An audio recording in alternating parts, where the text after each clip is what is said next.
ఓం శాంతి 5/1/2024 మధురమైన పిల్లలు, తండ్రి సమానంగా ఆత్మిక టీచర్గా అవ్వండి. తండ్రి నుండి ఏదైతే చదువుకున్నారో అది ఇతరులకి కూడా చదివించండి. ధారణ ఉన్నట్లయితే ఎవరికైనా అర్థం చేయించి చూపించండి. ప్రశ్న: ఏ విషయంలో బాబాకు చలించని నిశ్చయముంది? పిల్లలు కూడా అందులో అచంచలంగా అవ్వాలి. జవాబు: బాబాకు డ్రామాపై చలించని నిశ్చయముంది. బాబా అంటారు, ఏదైతే గడిచిపోయిందో అదంతా డ్రామా. కల్పక్రితం ఏదైతే చేశారో అదే చేస్తారు.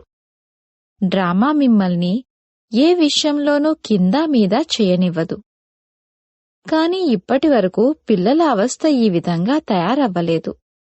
అందుకే వారి నోటి నుండి ఇలా జరిగి ఉంటే ఇలా చేసేవారము, తెలిసి ఉంటే ఇలా చేసేవారము కాదు అని వెలువడుతూ ఉంటుంది. బాబా అంటారు, గతించిన దాని గురించి ఆలోచించకండి. ఇక ముందు కోసం ఇటువంటి పొరపాటు మళ్లీ జరగకూడదు అని పురుషార్థం చేయండి. ఓం శాంతి. ఆత్మిక తండ్రి కూర్చొని ఆత్మిక పిల్లలకు అర్థం చేయిస్తారు. తండ్రి స్వయంగా అంటారు, నేనెప్పుడైతే వస్తానో అప్పుడు ఎవ్వరికీ తెలియదు, ఎందుకంటే నేను గుప్తము. గర్భంలో కూడా ఆత్మ ప్రవేశించినప్పుడు అది ప్రవేశించినట్టేమైనా తెలుస్తుందా? దాని తిథి తారీఖును ఎవ్వరూ చెప్పలేరు. ఎప్పుడైతే గర్భం నుండి బయటికి వస్తారో అప్పుడు ఆ తిథి తారీఖు తెలుస్తుంది. కావున బాబా ప్రవేశించినటువంటి తిథి తారీఖు గురించి కూడా తెలియదు. వారెప్పుడు ప్రవేశించారు, రథంలోకి ఎప్పుడు వచ్చారు, అసలేమీ అర్థం కాదు. ఎవరినైనా చూస్తే వారు నశాలోకి వెళ్ళిపోయేవారు. ఏదో ప్రవేశించింది లేక ఏదో శక్తి వచ్చింది అని భావించేవాడిని. శక్తి ఎక్కడి నుండి వచ్చింది? నేనేమీ విశేషంగా జపతపాదులవి చేయలేదు. దీన్ని గుప్తము అని అంటారు. తిథి తారీఖు ఏమీ లేవు. సూక్ష్మవతనం యొక్క స్థాపన కూడా ఎప్పుడు జరుగుతుంది, ఇదేమీ చెప్పలేరు. ముఖ్యమైన విషయం మన్మనాభవ. తండ్రి అంటారు, ఓ ఆత్మల్లారా, మీరు మీ తండ్రినైన నన్ను, మీరు వచ్చి పతితులను పావనంగా తయారు చేయండి, పావన ప్రపంచాన్ని తయారు చేయండి అని ఈ విధంగా పిలుస్తారు. తండ్రి అర్థం చేయిస్తారు. డ్రామా ప్లాన్ అనుసారంగా ఎప్పుడైతే నేను రావలసి ఉంటుందో అప్పుడు మార్పు తప్పకుండా జరుగుతుంది. సత్యుగం నుండి మొదలుకొని ఏదైతే గతించిందో అది మళ్లీ రిపీట్ అవుతుంది. సత్యత్రేతాయుగాలు తప్పకుండా మళ్లీ రిపీట్ అవుతాయి. క్షణక్షణము గడుస్తూ ఉంటుంది. కాలం కూడా గడుస్తూ ఉంటుంది. సత్యుగం గతించిపోయింది అని అంటారు, కాని దాన్ని చూడలేదు కదా. తండ్రి అర్థం చేయించారు, మీరు దాన్ని దాటి వచ్చారు. మొట్టమొదట మీరే నా నుండి విడిపోయారు. కావున చింతన చెయ్యాలి. ఏ విధంగా మనం 84 జన్మలు తీసుకున్నామో మళ్లీ వాటిని యథావిధిగా ఎలా తీసుకోవాల్సి ఉంటుంది, అనగా సుఖము మరియు దుఃఖం యొక్క పాత్రను అభినయించవలసి ఉంటుంది. సత్యుగంలో సుఖముంటుంది. ఇల్లు పాతగా అయినప్పుడు అక్కడక్కడ పైకప్పు పడుతూ ఉంటుంది. ఇంకెక్కడో ఏదో జరుగుతూ ఉంటుంది. అప్పుడు దీన్ని బాగుచెయ్యాలి అన్న చింత పట్టుకుంటుంది. ఎప్పుడైతే బాగా పాతబడిపోతుందో అప్పుడిక ఆ ఇల్లు నివసించడానికి యోగ్యం కాదు అని భావించడం జరుగుతుంది. కొత్త ప్రపంచం గురించి ఇలా అనరు. ఇప్పుడు మీరు కొత్త ప్రపంచంలోకి వెళ్లేందుకు యోగ్యులుగా అవుతారు. ప్రతి వస్తువు మొదట కొత్తగా, ఆ తరువాత పాతగా అవుతుంది.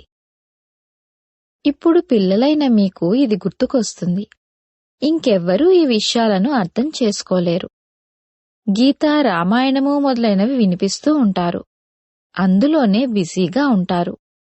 మీరు, నేను కూడా ఈ వ్యాపారాల్లోనే బిజీగా ఉండేవారము. ఇప్పుడు తండ్రి ఎంత వివేకవంతులుగా తయారు చేశారు. బాబా అంటారు, పిల్లలు, ఇప్పుడు ఈ పాత ప్రపంచం అంతమవ్వనున్నది. మళ్ళీ కొత్త ప్రపంచంలోకి వెళ్ళాలి. అలాగని అందరూ వెళ్తారని కాదు.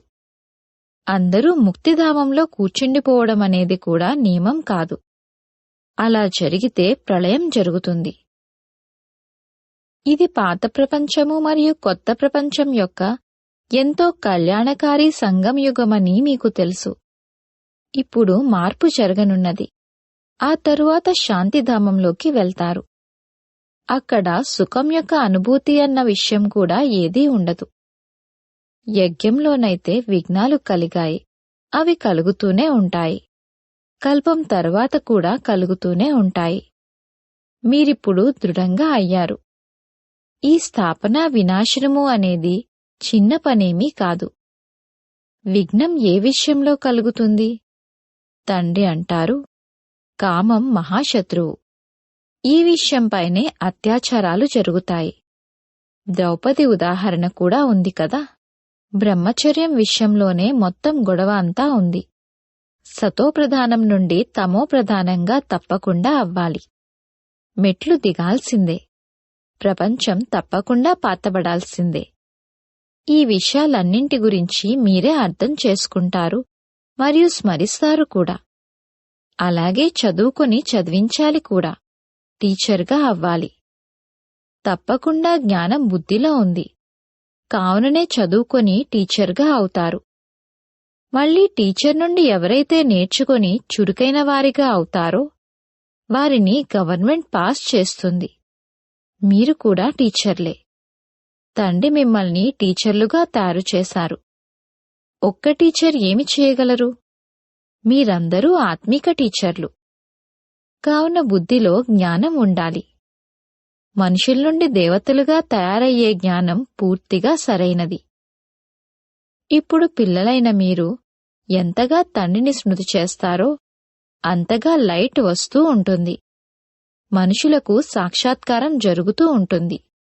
ఎందుకంటే స్మృతి ద్వారానే ఆత్మ పవిత్రంగా అవుతుంది. అప్పుడు ఇంకెవరికైనా సాక్షాత్కారం కూడా జరగగలదు. సహాయకుడైన తండ్రి కూడా కూర్చొని ఉన్నారు. తండ్రి ఎల్లప్పుడూ పిల్లలకు సహాయకుడు. చదువులో నంబర్ వారుగా ఉన్నారు. ప్రతి ఒక్కరూ తమలో ఎంత ధారణ ఉంది అన్నది తమ బుద్ధి ద్వారా అర్థం చేసుకోగలరు.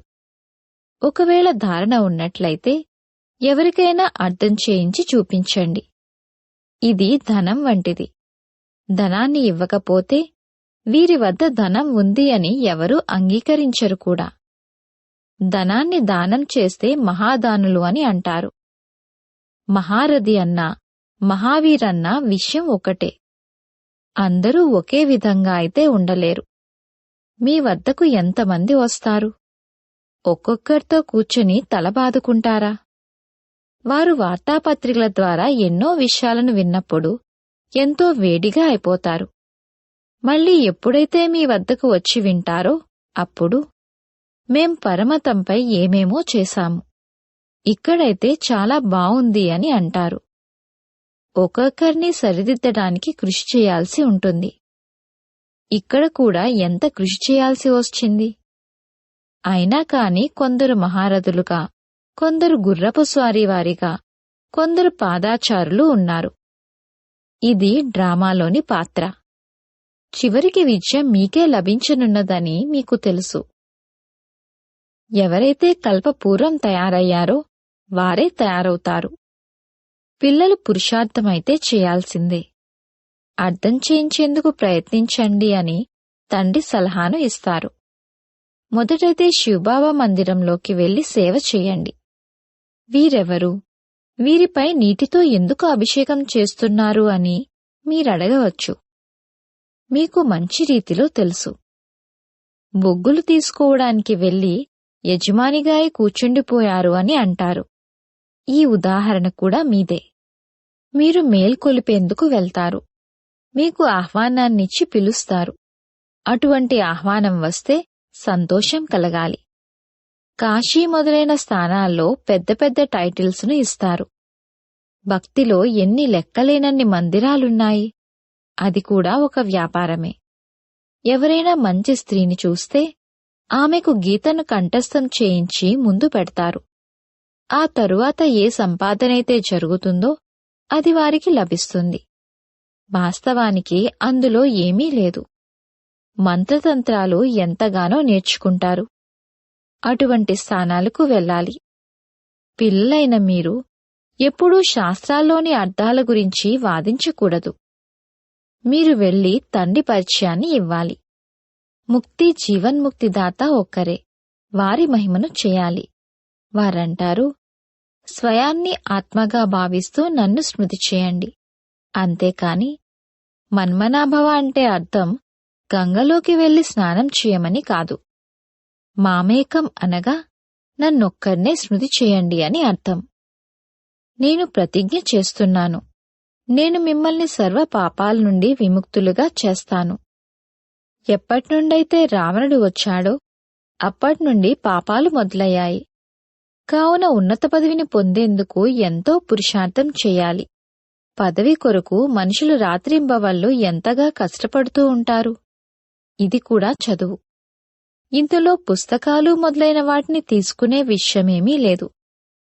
84 జన్మల చక్రమైతే బుద్ధిలోకి వచ్చేసింది. అదేమీ పెద్ద విషయం కాదు. ఒక్కొక్క జన్మ గురించి వివరాలనేమైనా చెప్తారా? 84 జన్మలు పూర్తయ్యాయి. ఇప్పుడు ఆత్మలమైన మనం తిరిగి ఇంటికి వెళ్ళాలి. ఆత్మ ఏదైతే పతితంగా అయ్యిందో అది తప్పకుండా పావనంగా అవ్వాలి. నన్నొక్కడ్నే స్మృతి చేయమని అందరికీ చెప్తూ ఉండండి. బాబా, యోగంలో ఉండలేకపోతున్నాము అని పిల్లలంటారు. అరే, నన్ను స్మృతి చేయండి అని మీకు సమ్ముఖంగా చెప్తున్నాను. మళ్ళీ యోగము అన్న పదాన్ని మీరెందుకు వాడుతున్నారు? యోగము అని అనడం వలనే మీరు మర్చిపోతున్నారు కూడా. తండ్రిని స్మృతి చేయలేని వారెవరు? లౌకిక తల్లిదండ్రుల్ని ఎలా స్మృతి చేస్తారు? వీరు కూడా మాతాపితయే కదా. వీరు కూడా చదువుకుంటున్నారు. సరస్వతి కూడా చదువుకుంటున్నారు. చదివించేవారు ఒక్క తండ్రే. మీరెంతగా చదువుకుంటారో అంతగా ఇతరులకు అర్థం చేయిస్తారు. తండ్రి అంటారు, పిల్లలు శాస్త్రాలు చదవడం, జపతపాదులు మొదలైనవి చేయడం ద్వారా నన్ను పొందలేరు. ఇక లాభమేముంది? మెట్లయితే దిగుతూనే వస్తారు. మీకు శత్రువులెవ్వరూ లేరు. అయినా కాని పాపము మరియు పుణ్యము ఎలా జమ అవుతుంది అనేది మీరు అర్థం చేయించాలి. రావణరాజ్యం ప్రారంభమైన తరువాతనే మీరు పాపాలు చేయడం మొదలుపెట్టారు. కొంతమంది పిల్లలు ఎలా ఉన్నారంటే వారికి కొత్త ప్రపంచమేమిటి, పాత ప్రపంచమేమిటి అని కూడా అర్థం చేయించడం రాదు. ఇప్పుడు తండ్రి అంటారు, అనంతమైన తండ్రిని స్మృతి చేయండి. వారే పతిత పావనుడు. ఇక మీరు ఎక్కడికి వెళ్లవలసిన అవసరం లేదు. భక్తి మార్గంలో ఎల్లప్పుడూ కాళ్ళు ఇంటి నుండి బయటకు వెళ్తూనే ఉండేవి. పతి అతని స్త్రీతో శ్రీకృష్ణుని చిత్రం ఇంట్లో కూడా ఉంది కదా, మళ్ళీ బయటకి ఎందుకు వెళ్తున్నావు? తేడా ఏముంది అని అంటారు. పతియే పరమేశ్వరుడు అన్నది కూడా నమ్మరు. భక్తి మార్గంలో మనుషులకు భావన కలగాలని చాలా దూరాలలో ఎత్తైన మందిరాలను నిర్మిస్తారు. మందిరాలలో ఎన్ని ఎదురుదెబ్బలు తింటారు అనేది మీరు అర్థం చేయిస్తారు. అది ఒక ఆచారంగా అయిపోయింది. తీర్థయాత్రలు చేయడానికి శివకాశీకి వెళ్తారు. కాని అందులో ప్రాప్తి ఏమీ ఉండదు. ఇప్పుడు మీకైతే తండ్రి శ్రీమతం లభిస్తుంది. మీరెక్కడికి వెళ్ళకూడదు. పతులకే పతి పరమేశ్వరుడు. వాస్తవానికి వారొక్కరే. వారినే మీ పతి, పెదనాన్న, మామయ్య అందరూ స్మృతి చేస్తారు. వారు పతి పరమేశ్వరుడు లేక పితా పరమేశ్వరుడు. వారు మీకు చెప్తున్నారు, నన్నొక్కర్నే స్మృతి చేసినట్లయితే మీ వికర్మలు వినాశనమవుతాయి. మీ జ్యోతి ఇప్పుడు వెలుగుతుంది. కావున మీ నుండి మనుషులకు ప్రకాశం కనిపిస్తూ ఉంటుంది. కావున పిల్లల పేరు కూడా ప్రఖ్యాతం అవ్వాలి. తండ్రి పిల్లల పేరును ప్రఖ్యాతం చేస్తారు కదా. సుదేశ్ బచ్చి అర్థం చేయించడంలో చాలా చురుకైన వారు. వారు చాలా బాగా పురుషార్థం చేశారు, కావున పాతవారి కన్నా ముందుకు వెళ్లారు. అలాగే ఇందులో కూడా ఎక్కువ పురుషార్థం చేసి ముందుకు వెళ్లిపోతారు. మొత్తం అంతా పురుషార్థంపై ఆధారపడి ఉంది. హార్ట్ ఫెయిల్ అవ్వకూడదు. చివర్లో వచ్చినా కాని క్షణంలో జీవన్ముక్తిని పొందవచ్చు. రోజురోజుకు అటువంటి వారు ఎందరో వెలువడుతూ ఉంటారు. డ్రామాలో మీ విజయం యొక్క పాత్ర ఉండనే ఉంది. విఘ్నాలు కూడా రానున్నాయి. ఇంకే సత్సంగాల్లో ఈ విధంగా విఘ్నాలు కలగవు. ఇక్కడ వికారాల విషయంలోనే గొడవలు జరుగుతాయి. అమృతాన్ని వదిలి విషాన్నెందుకు తీసుకోవాలి అన్న గాయనం కూడా ఉంది. జ్ఞానం ద్వారా ఒక్క దేవీదేవతా ధర్మం యొక్క స్థాపన జరుగుతుంది. సత్యుగంలో రావణరాజ్యం ఉండదు. వివరణ ఎంత స్పష్టంగా ఉంది. రామరాజ్యం పక్కనే రావణరాజ్యాన్ని కూడా చూపించారు. మీరు సమయాన్ని కూడా చూపిస్తారు. ఇప్పుడిది సంగమం. ప్రపంచం మారుతుంది. స్థాపన, పాలన, వినాశనం చేయించేవారు ఒక్క తండ్రే. ఇది చాలా సహజమే, కాని ధారణ పూర్తిగా జరగదు. మిగిలిన విషయాలన్నీ గుర్తుంటాయి, కాని జ్ఞానయోగాలను మర్చిపోతారు. మీరు ఉన్నతోన్నతుడైన భగవంతుని సంతానం. రోజురోజుకు మీరు సుసంపన్నులుగా అవుతూ ఉంటారు. ధనం లభిస్తుంది కదా, ఖర్చులకి కూడా వస్తూ ఉంటుంది. బాబా అంటారు, హుండీ నిండుతూ ఉంటుంది. కల్పక్రితంలానే మీరు ఖర్చు చేస్తారు. డ్రామా తక్కువ ఎక్కువ అవ్వనివ్వదు. డ్రామాపై బాబాకు చలించని నిశ్చయం ఉంది. ఏదైతే గతించిపోయిందో అది డ్రామా. ఇలా జరిగి ఉంటే ఇది చేసేవారము కాదు అని అనకూడదు. కాని ఇప్పుడింకా ఆ అవస్థ రాలేదు. ఏదో ఒకటి నోటి నుండి వచ్చేస్తుంది. తరువాత ఫీలవుతారు. బాబా అంటారు, గతించిన దాని గురించి ఆలోచించకండి. ఇక ముందు కోసం ఇటువంటి పొరపాటు మళ్లీ జరగకూడదు అని పురుషార్థం చేయండి. అందుకే బాబా చార్టు రాయండి అని చెప్తారు. ఇందులో ఎంతో కళ్యాణముంది. బాబా ఒక వ్యక్తిని చూశారు. అతను తన మొత్తం జీవిత కథను రాస్తూ ఉన్నారు. దాని ద్వారా అతని పిల్లలు నేర్చుకుంటారని అతను అనుకున్నారు. ఇక్కడ శ్రీమతంపై నడవడంలోనే కళ్యాణముంది. ఇక్కడ అసత్యం కూడా నడవదు. నారదుడి ఉదాహరణ ఉంది. చార్టు రాయడం వలన ఎంతో లాభముంది. బాబా ఆజ్ఞను ఇస్తారు, కావున పిల్లలు ఆజ్ఞానుసారంగా నడుచుకోవాలి. అచ్చా, మధురాతి మధురమైన సికీలదే పిల్లలకు మాతాపితా బాప్దాదాల ప్రియ స్మృతులు మరియు గుడ్ మార్నింగ్. ఆత్మీక పిల్లలకు ఆత్మీక తండ్రి నమస్తే. ధారణ కొరకు ముఖ్య సారము. మొదటి పాయింట్, జ్ఞానాన్ని ధారణ చేసి ఇతరులకు అర్థం చేయించాలి. జ్ఞానధనాన్ని దానం చేసి మహాదానులుగా అవ్వాలి. ఎవరితోనూ శాస్త్రాల్లోని అర్థాల గురించి వాదించకుండా తండ్రి యొక్క సత్యమైన పరిచయాన్ని ఇవ్వాలి. రెండవ పాయింట్, మీరు గతించిన విషయాల గురించి ఆలోచించకూడదు. ఎటువంటి పురుషార్థం చేయాలంటే ఇక ఎప్పుడూ కూడా పొరపాటు జరగకూడదు. మీ సత్యాతి సత్యమైన చాట్ను పెట్టుకోవాలి. వరదానము, యోగం ద్వారా ఉన్నతమైన స్థితిని అనుభవం చేసే డబల్ లైట్ ఫరిష్తా భవ.